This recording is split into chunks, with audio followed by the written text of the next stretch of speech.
ધોરાજી શહેરમાં વરસાદી પાણી અને રસ્તાઓની હાલત પર સવાલ. ધોરાજી શહેરમાં આજે સતત ત્રીજા દિવસે પણ મેઘરાજાની મહેર યથાવત રહી છે.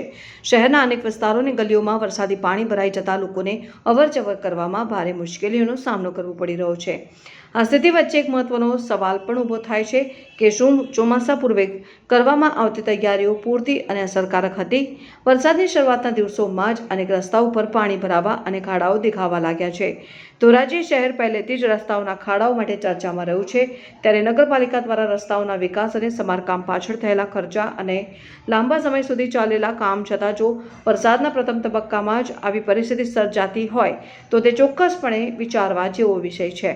આ પ્રશ્નનો જવાબ કોની જવાબદારીમાં આવે છે તે અંગે શહેરની જનતા જવાબ ઈચ્છી રહી છે. સંબંધિત તંત્ર આ મુદ્દે ગંભીરતાથી ધ્યાન આપે અને કાયમી ઉકેલ લાવે તેવી લોકોની અપેક્ષા છે. રિપોર્ટર સુનિલ ધીણોજા.